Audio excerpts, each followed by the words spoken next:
Conosco está o Senhor do Universo. O nosso refúgio é o Deus de Jacó. O Senhor para nós é refúgio e vigor. Sempre pronto, mostrou-se um socorro na angústia. Assim não tememos se a terra estremece, se os montes desabam, caindo nos mares. Conosco está o Senhor do Universo. O nosso refúgio é o Deus de Jacó. Assim, nos traz o responsório de hoje na liturgia, Salmo 45.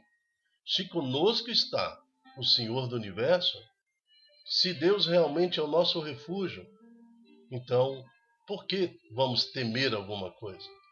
No lugar do medo, coloca esperança. No lugar da desesperança, coloca fé. Coloca o seu projeto na mão de Deus.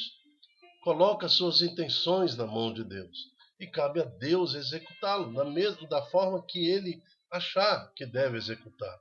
Pois conosco está o Senhor do Universo. Que tenhamos a humildade de colocar nas mãos de Deus o nosso plano, a nossa vida. Amém. Reflexão do dia. Hoje é dia 21 de março de 2023, quarta semana da quaresma, terça-feira, cor litúrgica roxo. Santo do dia, São Nicolau de Flue. Ele afirmava: a misericórdia é maior do que a justiça. Este homem teve a coragem de colocar a sua vida nas mãos de Deus, literalmente na mão de Deus.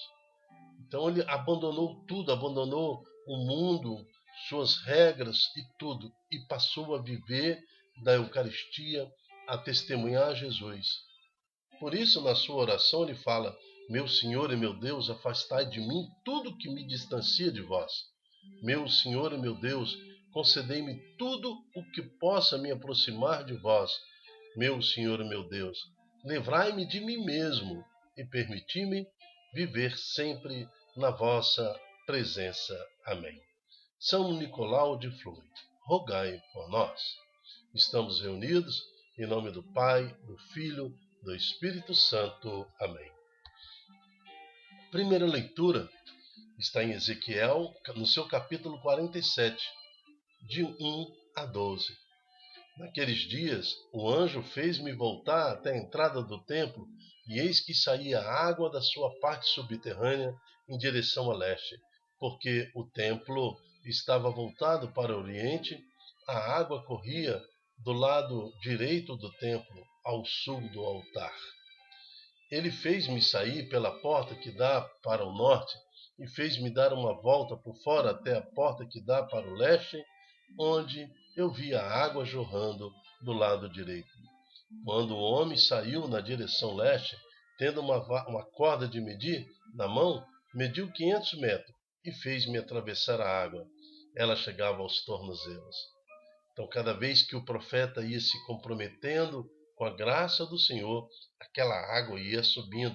Nesta visão que Ezequiel teve sobre o templo e a água que jorra do templo.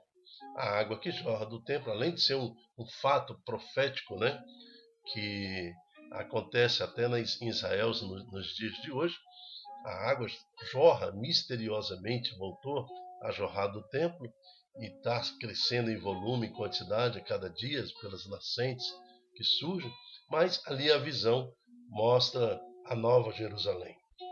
A Nova Jerusalém profética. O profeta está falando de um tempo messiânico, está falando de um tempo onde o Senhor estaria abençoando a partir do templo de Jerusalém, abençoando todo mundo.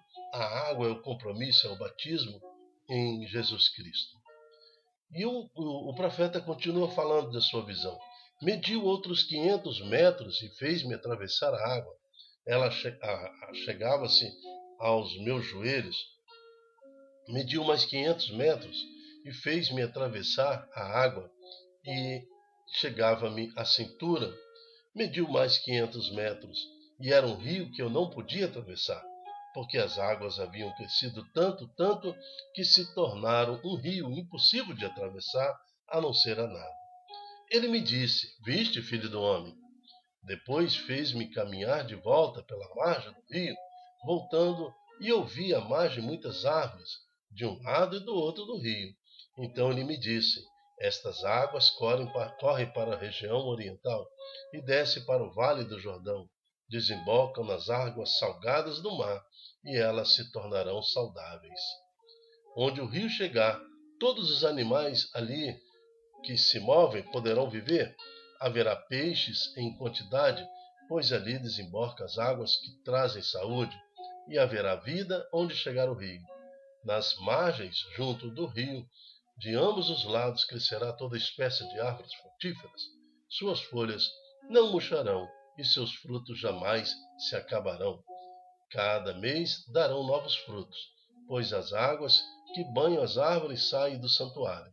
Seus frutos servirão de alimento e suas folhas serão remédio. Palavra do Senhor. Graças a Deus. O profeta fala de um tempo novo de esperança para Israel, onde do templo surgiria a água necessária para mudar todo o cenário ao redor, porque nós sabemos que o cenário ao redor, logo depois do templo, em direção ao Oriente, como está escrito aqui, realmente é uma região desértica.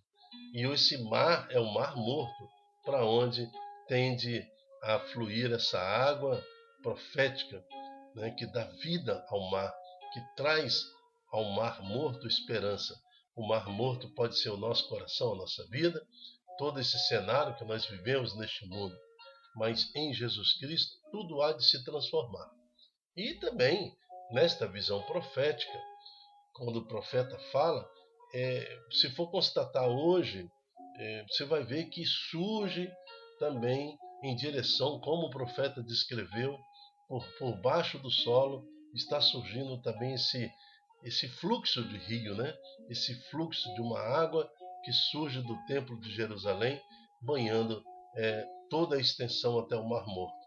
Então, de certa forma, nós estamos vendo aí, iniciando o cumprimento dessa profecia, mas que acentuadamente em Jesus Cristo se cumpriu, porque Jesus é este tempo novo, é esta esperança nova, é esta água do batismo que surge purificando tudo em todos e também na nossa vida. Evangelho. O Evangelho de hoje está em João, capítulo 5, de 1 a 16. E também vai falar de outra água. Veja que a liturgia de hoje nos traz a água como símbolo do batismo, pois conosco está o Senhor do Universo. O nosso refúgio é o Deus de Jacó. Então todo batizado, ele vive com vigor a sua vida. Não são os tormentos, nada. Mesmo se a terra estremece e os montes desabam e caindo sobre os mares, o batizado tem esperança em Jesus Cristo, esta água libertadora que nos cura, que nos abençoa e nos liberta, que São Nicolau de Flores já nos mostrou. Mas vamos ao Evangelho. Houve uma festa dos judeus e Jesus foi a Jerusalém.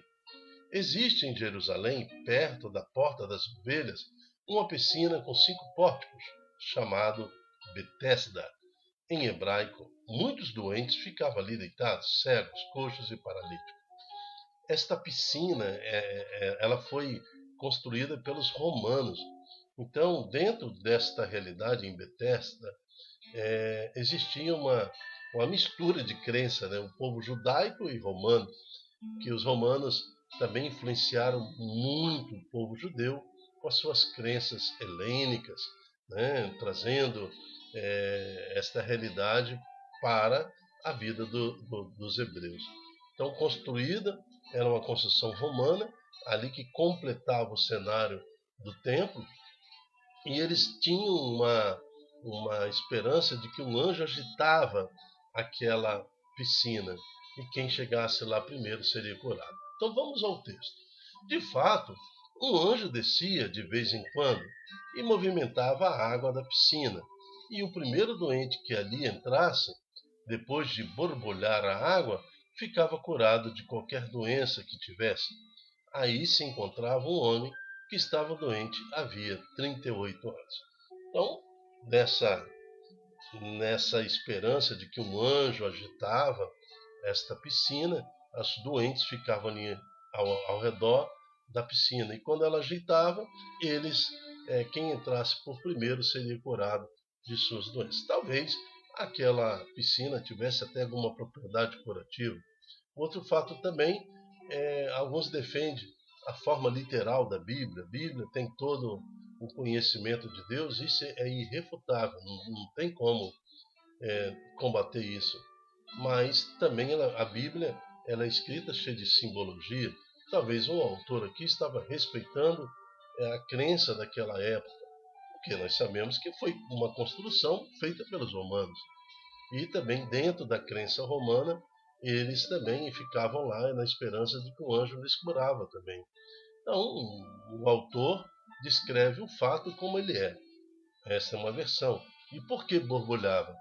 É porque ali continha também uma fonte da água. Uma fonte, de vez em quando, ela se impulsionava e borbulhando aquela água. Mas temos outra realidade.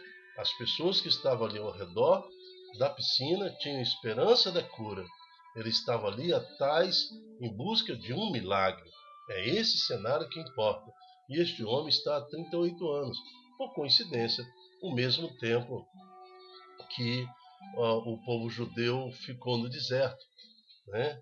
Foram 40 anos, 2 anos eles se deslocaram até uma localidade e ficaram 38 anos em uma outra localidade no deserto, aguardando o tempo do Senhor.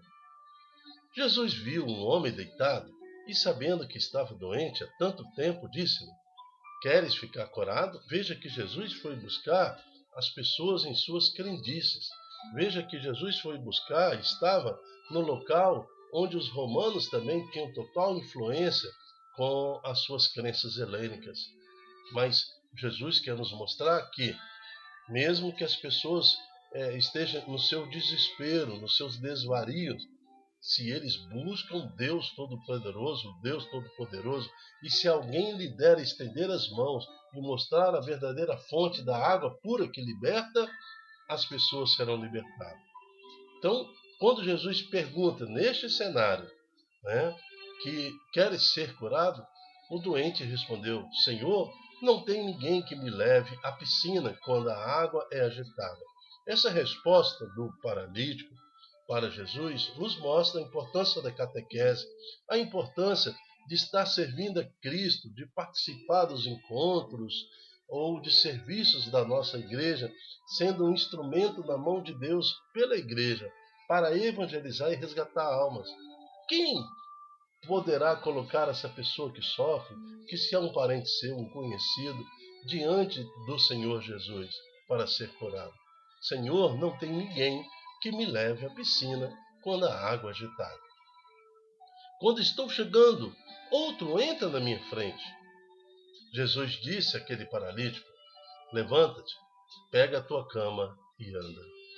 Veja a esperança daquele paralítico com o Senhor que fala. Ele acredita, ele tem fé, porque ele está lá para ser curado. Então ele acredita na palavra de Deus.